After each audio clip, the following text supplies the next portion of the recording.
મા દુર્ગા એ બ્રહ્માંડની માતા છે અને વિશ્વનું સર્જન, સંરક્ષણ અને વિનાશ કરનારી છે. મા દુર્ગાને રીઝવવા માટે ભક્તો જપ, તપ અને વ્રત તો કરતા જ હોય છે, પરંતુ કુળદેવી અર્થાત મા ભગવતીને રીઝવવા માટે કેટલીક તિથિ અને દ્રવ્યો વિશેષ મહત્વ ધરાવે છે. તો ચાલો આજે જાણીએ આ અંગેની ખાસ વાત ગુરુજી પ્રફુલભાઈ પંડ્યા પાસેથી.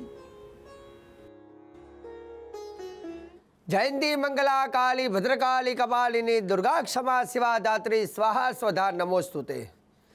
જય ભગવાન મિત્રો, હું છું પ્રફુલભાઈ પંડ્યા. ભક્તિ સંદેશ કાર્યક્રમની અંદર આપનું સ્વાગત છે.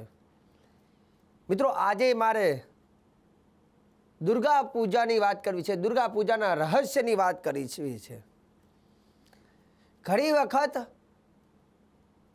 પૂજાનું જાણકારી આપણને નથી હોતી કે કઈ તારીખ હોય અથવા કઈ તિથિ હોય અથવા કયું દ્રવ્ય દેવીને ક્યારે અર્પણ કરાય. કેમ કે શાસ્ત્રમાં એનું વિસ્તારથી વર્ણન કરેલું છે અને એવું કહેવાય છે કે કલિયુગની અંદર તો કલૌ ચંડી વિનાયક, કલિયુગમાં તમારા જે કુળદેવી હોય ને, કુળદેવીની પૂજા બહુ કરવી, વિશેષ આદ્ય શક્તિની એનું પૂજા કરવી. ગમે એટલા ભગવાનની તમે પૂજા કરો પણ પોતાના કુળદેવીને ભૂલે ને એને કુળ દોષ લાગે.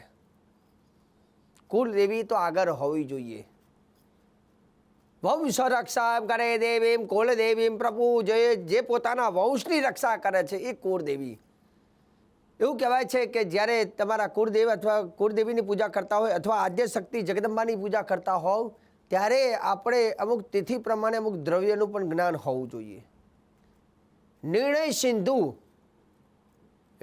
સિંધુ ગ્રંથની અંદર આનો ઉલ્લેખ કરવામાં આવે છે. નિર્ણય સિંધુ ગ્રંથ અનુસાર જો વાત કરવામાં આવે અને જોડે જોડે સ્કંદ પુરાણમાં પણ આ દુર્ગા પૂજાનું મહત્વ રહ્યું છે, તો એ અનુસંધાનમાં વાત કરવામાં આવે તો એવું કહેવાય છે કે જે વ્યક્તિ પૂનમનો દિવસ અથવા નોમનો દિવસ, પૂનમ અથવા નવમી તિથિના દિવસે દૂધ દ્વારા પોતાના કુળદેવીને સ્નાન કરાવવામાં આવે છે તો તે વ્યક્તિને વાજપેયી યજ્ઞનું ફળ મળે છે. તે વ્યક્તિનું જીવનમાં રાજા જેવું સુખ એને પ્રાપ્ત થાય છે, આવું શાસ્ત્ર કહે છે. કુળદેવી અથવા જે કંઈ તમારા ગામટોળાના દેવીઓ અથવા આદ્ય શક્તિ જગદંબા હોય તો એ માતાજીની પૂજા નવમીના દિવસે અથવા પૂનમના દિવસે જો દૂધથી માતાજીને સ્નાન કરાવો છો તો તે વ્યક્તિના જીવનમાં રાજા જેવું સુખ મળે છે, આવું શાસ્ત્ર કહે છે.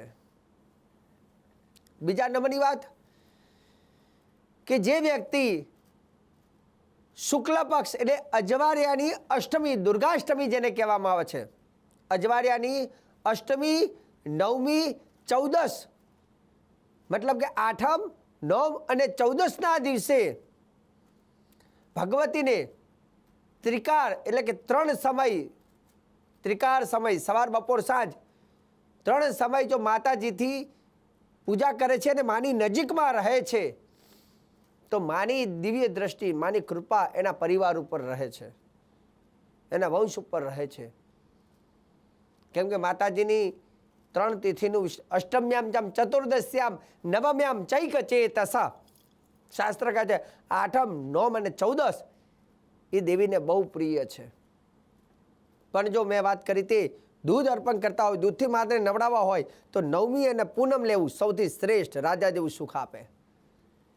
બીજા નંબરની વસ્તુ, કારતક માસની અંદર જો કારતક મહિનો હોય ને કારતક મહિનાની પૂનમ હોય, તમે લખી લેજો કે તમને યાદ રહે તે માટે. કેમ કે દરેક દ્રવ્યનું અમુક મહિના સાથે ક્યાંક ના ક્યાંક એનું ફળ શાસ્ત્રમાં કહેલું છે કે કારતક મહિનો હોય અને પૂનમનો દિવસ આવતો હોય તે દિવસ અથવા કારતક મહિનાના સોમવારનો દિવસ આવતો હોય તે દિવસે માતાજી ઉપર સૂક્ષ્મ ધારા ઘીની, મતલબ ધીરે ધીરે પતલી ધારા ઘીની માની ઉપર કરવાની, ઘીથી માને જો સ્નાન કરાવે છે તો તે વ્યક્તિના બધા જ પાપોમાંથી મુક્તિ મળે છે, આવું શાસ્ત્ર કહે છે. એનાથી આગળ વાત કહી, જે વ્યક્તિ અષાઢ મહિનાની અંદર, અષાઢ મહિનાની પૂનમના દિવસે મા ભગવતીનું પૂજન કરે છે એને અગ્નિષ્ટોમનું ફળ એને પ્રાપ્ત થાય છે અને સૂર્યલોકમાં તે માણસ વાસ કરે છે અને ચારેય દિશામાં એની વાહવાહ થાય છે, યશ માન પ્રતિષ્ઠાની પ્રાપ્તિ થાય છે. ઘણા લોકો કહેતા હોય, શાસ્ત્રીજી અમે તો બહુ બધું કર્યું પણ કોઈ અમને જશ જ નથી આપતા. આ દેવીનો પ્રયોગ કરવાથી એક અલગ પ્રકારની શક્તિ મળે છે. અષાઢ મહિનો હોય તો અષાઢ મહિનામાં મા ભગવતીની આખો અષાઢ મહિનો દેવીની પૂજા કરજો અને એનાથી તમારું તેજ વધશે, યશ માન પ્રતિષ્ઠાની પ્રાપ્તિ થાય અને સૂર્યલોકની અંદર વાસ થાય છે.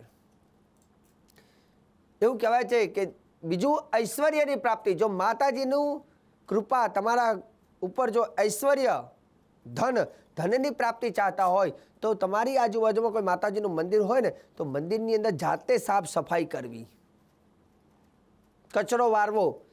માતાજીના મંદિરમાં કચરો વારવાથી ઐશ્વર્યની વૃદ્ધિ થાય છે, આવું શાસ્ત્રમાં લખેલું છે. એનાથી આગળ વાત કરી કે જે મા ભગવતીને, જે માતાજીને ગુગળ અને ઘી, ગુગળમાં થોડું ઘી નાખીને એનું ધૂપ માને રોજ કરે છે 6 મહિના સુધી. સડમાસે, સડ કહેતા 6 મહિના સુધી ગુગળમાં ઘી નાખીને દેવીને જો એ ધૂપ 6 મહિના સુધી અર્પણ કરે છે તે વ્યક્તિને એવું કહેવાય છે કે સહસ્ત્ર ગાયોનું ફળ એ વ્યક્તિને પ્રાપ્ત થાય છે. આટલું સહસ્ત્ર ગાયોનું ફળ સમાન એનું ફળ એને પ્રાપ્ત થાય છે.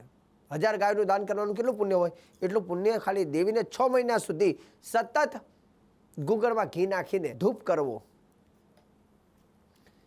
એનાથી આગળ વાત કરી છે કે નવમીના તિથિ, જે મહિનામાં 2 વખત નોમ હોય, એક અજવાળિયાની એક અંધારિયાની, અને નવમીના દિવસે માતાજીને જો બિલીપત્ર લેવાનું, એને શુદ્ધ કરવાનું, બિલીપત્રની ઉપર કંકુથી માતાજીનો મંત્ર લખવાનો, રીમ નમઃ રીમ નમઃ રીમ નમઃ લખીને એ બિલીપત્ર જો પોતાના કુળદેવી અથવા દેવીના મંદિરમાં